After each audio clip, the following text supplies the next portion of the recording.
Sebagai salah satu negara penghasil singkong terbesar di dunia, tak heran jika negeri kita Indonesia memiliki beragam olahan dengan bahan baku utama ubi kayu. Salah satu sentra produsen olahan dari singkong adalah Desa Sumerawu, Kecamatan Gerabak, Kabupaten Magelang, Jawa Tengah. Singkong yang banyak diolah adalah jenis organik, salah satu jenis singkong terbaik yang ada di Pulau Jawa.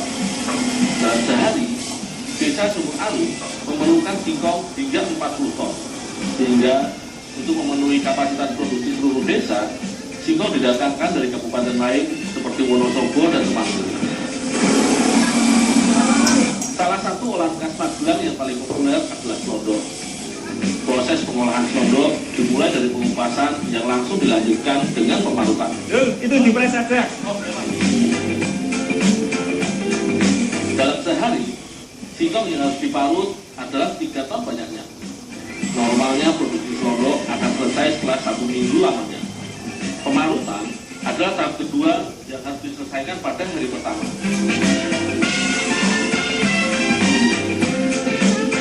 Berikutnya adalah tahap pengepresan, yakni tahapan pembuangan air dari dalam parutan singkongnya.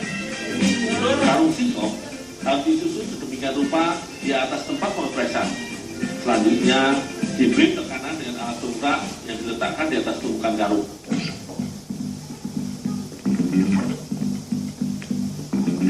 Dengan beratnya tekanan yang dihasilkan, diharapkan parutan singkong akan kesat setelah 1 malam. Sudah tinggal aja lanjut yang di sana. Oh, iya.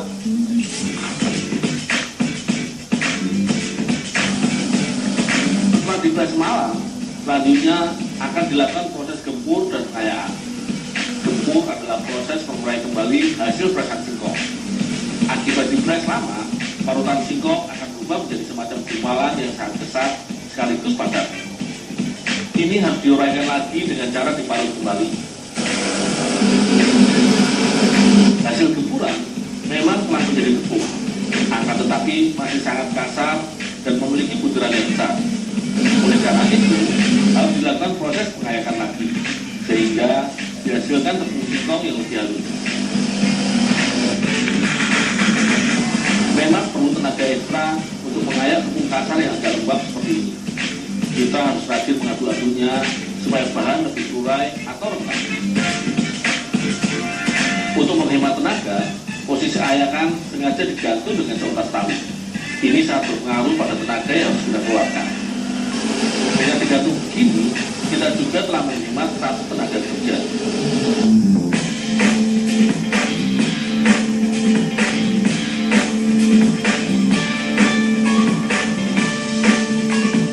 Adonan kerucut yang telah matang akan didinginkan selama 3 hari 3 malam lamanya. Proses pendinginan ini tidak boleh dipercepat dengan cara apapun. Inilah salah satu penyebab lamanya proses produksi makanan slondok. Kerucut adonan selanjutnya akan dikerok bagian luarnya yang keras. Lapisan keras di luar kerucut tercipta ketika dilakukan proses pendinginan. Jika tidak dibuat, nantinya kerucut akan sulit dipotong dan juga dicetak. Memang ketebalan yang dikerok tidak banyak, hanya sekitar 2 mm saja.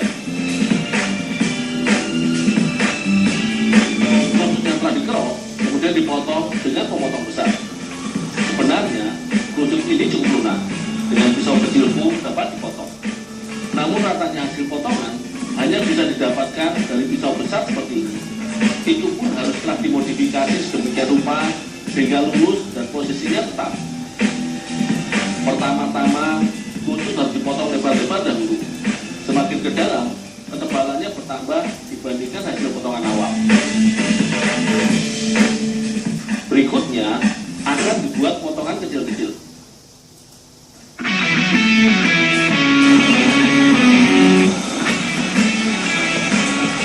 Hebatnya, kerucut bahan slondok masih dapat digiling atau dicetak setelah 3 hari didinginkan. Padahal air yang ada pada kerucut ini hanya didapatkan dari proses pengukusan saja.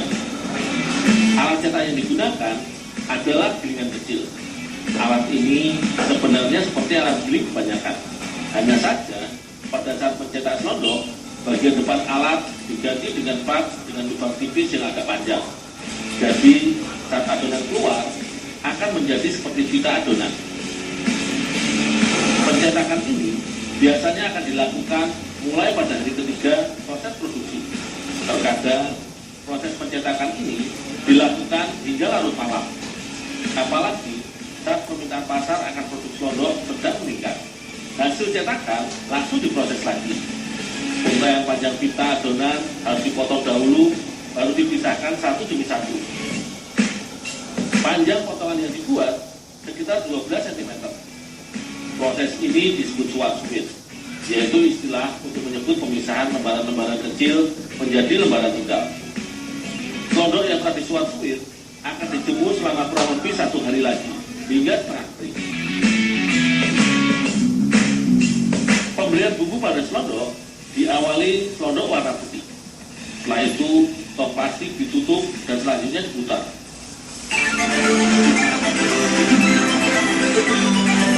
Perputaran tong akan memutar semua selondok kering di dalam tongnya. Bumbu cair yang baru ditambahkan praktis akan tercampur dengan bumbunya secara merata. Setelah diputar selama kurang lebih 1 menit, selondok akan ditumpahkan kembali dan siap untuk dijemur.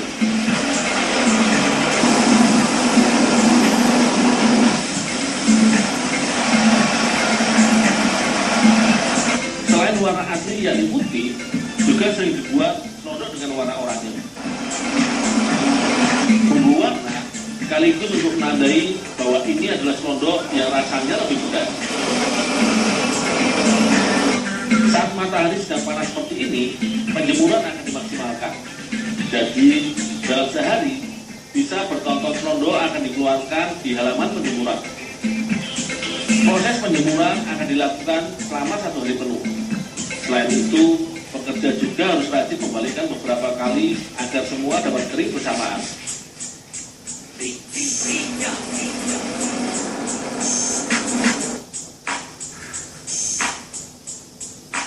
Di desa Sumur Arum sendiri, yang mana setiap hari puluhan ton selondok diproduksi, selondok hanya digoreng saat tertentu saja. Misalnya saat ada tamu berkunjung.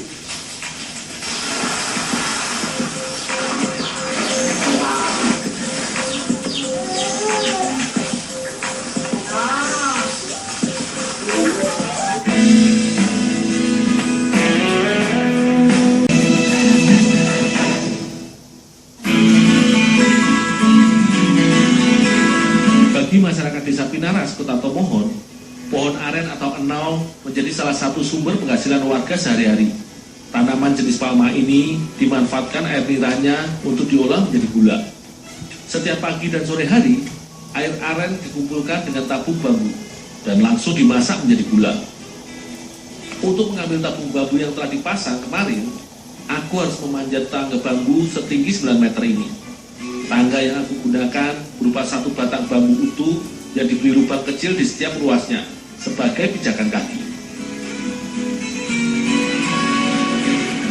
Sebelum memasang tabung bambu yang baru, aku harus memotong bagian ujung tandaan aren yang akan disadap. Di saat berumur 7 tahun, batang aren sudah bisa menghasilkan tandan bunga. Satu tandan jantan mampu disadap selama 5 bulan. Dengan rata-rata sekali panen sebanyak 1 tabung bambu atau sekitar 10-15 liter air aren atau sabuel.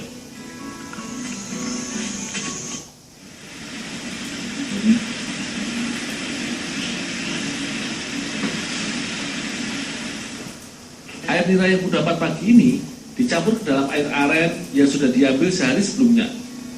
Satu kuali ini berisi sekitar 30 liter air sabuel yang akan diolah menjadi 10 kg gula aren. Ada beberapa jenis gula aren yang diolah di Tomohon, mulai dari gula batok hingga gula semut. Perbedaannya hanya terdapat pada proses akhir. Jika gula batok dicetak ke dalam wadah tempurung atau bambu, maka gula semut yang akan aku buat ini tidak menggunakan cetakan.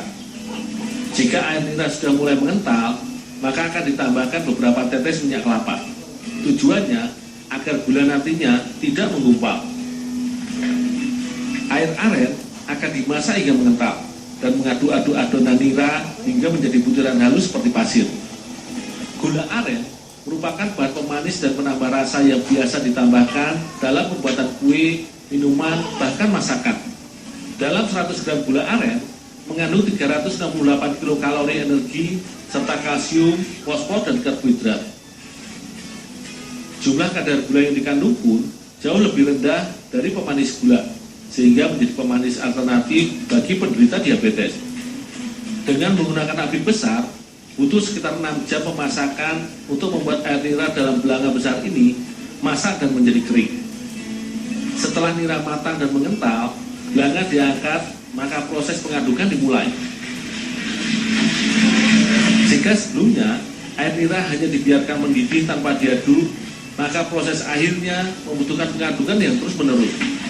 Hal ini akan mendinginkan sekaligus memecah gumpalan adonan gula kental menjadi butiran-butiran halus.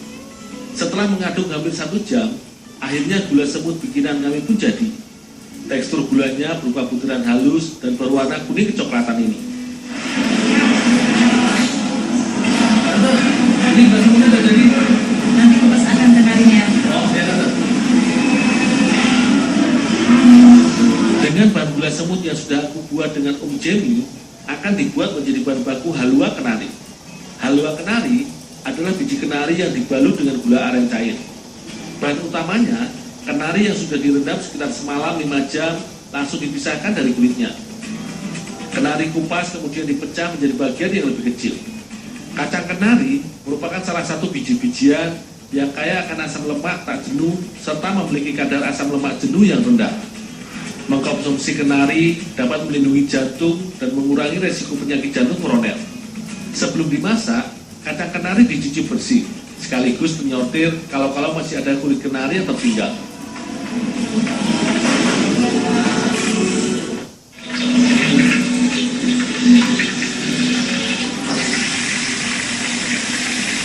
Untuk mematangkan biji kenari yang sudah dicuci bersih, selanjutnya digoreng hingga garing. Tidak perlu lama, cukup setengah jam, 1 kuali kacang kenari akan matang.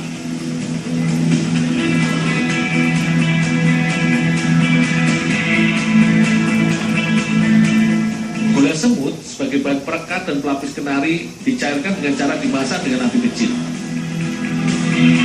Saat gula sudah cair dan mendidih, kacang kenari goreng langsung dicampurkan dan diaduk hingga merata.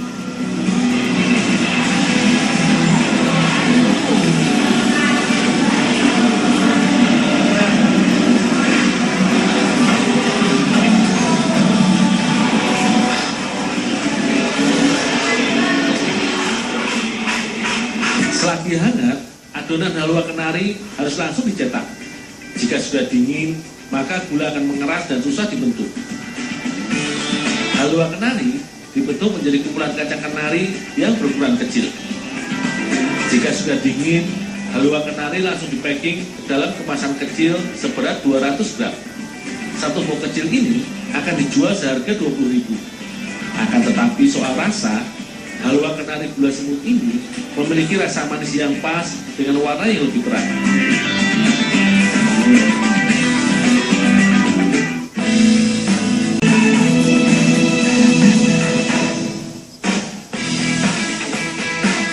Di Kabupaten Kapuas, Kalimantan Tengah, tanaman mengkudu mudah dijumpai.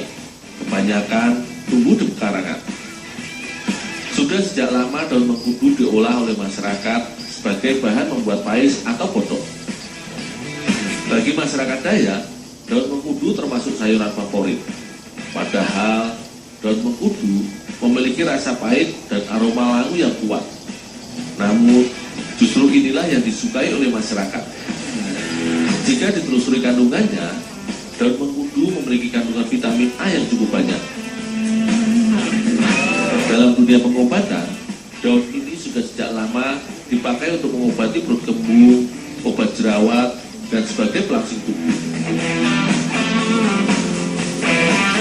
Yang pasti, rasa pahit pada daun mengkudu dipercaya masyarakat setempat akan membuat darah pahit, sehingga terhindar dari gigitan nyamuk hutan dalam keseharian mereka.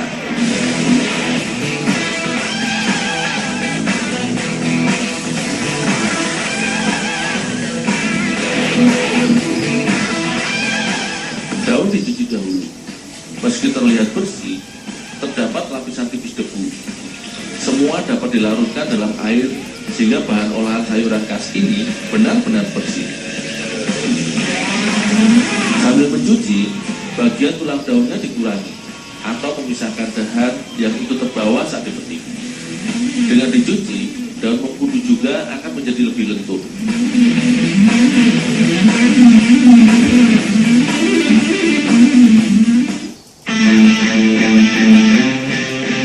Selanjutnya, daun mengkudu harus dipilah menjadi dua bagian. Daun yang masih muda akan disatukan untuk diolah menjadi pais. Sementara yang sudah tua atau kaku akan dipakai menjadi bungkusnya. Daun yang muda masih harus dibuang dahulu tulang daunnya. Tulang daun ini memiliki getah yang banyak. Jika ikut diolah, praktis rasa pahit olahan akan sangat kuat. Memisahkannya cukup mudah, hanya perlu mengiris daunnya di kedua sisi tulang dengan pisau.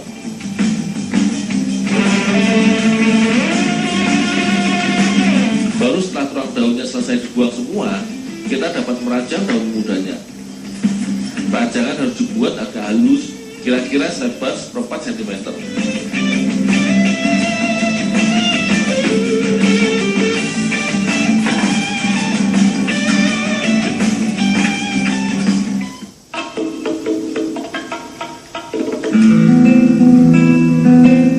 Bahan tambahan membuat pais daun mengkudu adalah ikan yang tidak bersisi, seperti ikan bau, ikan tapa, ataupun ikan patin. Biasanya, paling sering diolah adalah ikan bau atau ikan patin liar. Ikan ini masih banyak terdapat di perairan tawar di Kalimantan.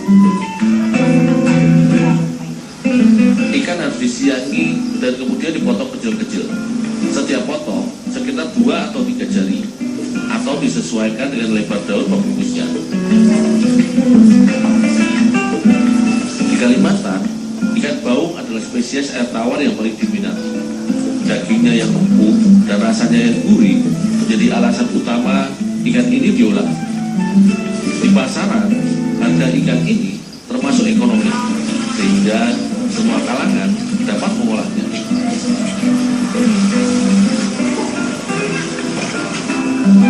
Ikan baung yang diolah harus ikan segar, yaitu ikan yang tidak dibekukan atau diawetkan dalam mesin pendingin.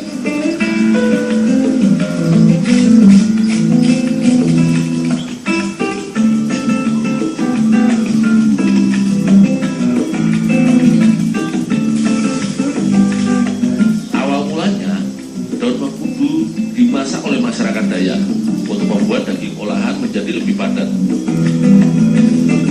Baru setelah diketahui membuat badan tidak disukai nyamuk, daun mengkudu menjadi semakin populer dibuat menjadi sayuran. Menu khas Kalimantan ini memang hanya dikonsumsi rumah saja, jarang menemukannya di warung ataupun rumah makan. Padahal ini adalah menu khas Kalimantan yang patut dibanggakan.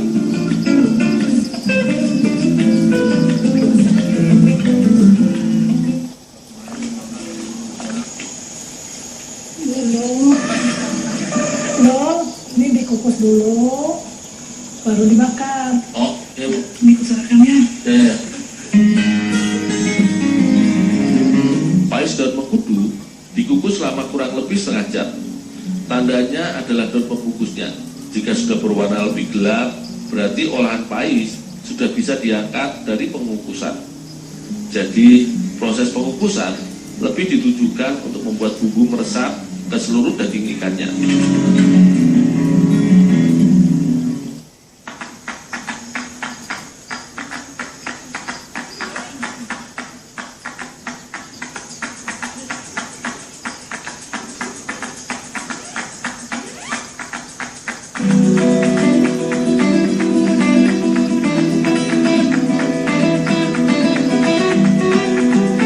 Proses pematangan pais daun mengkudu dilakukan pada proses pembakaran.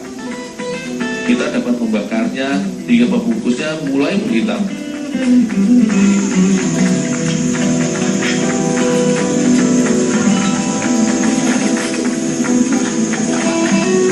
Dengan cara dipais seperti ini, segudang manfaat daun mengkudu dapat dinikmati dinikmati dengan lebih nikmat. Sudah selayaknya kearifan lokal warisan nenek moyang ini terus dilestarikan. Tolong dirasain, cicipin.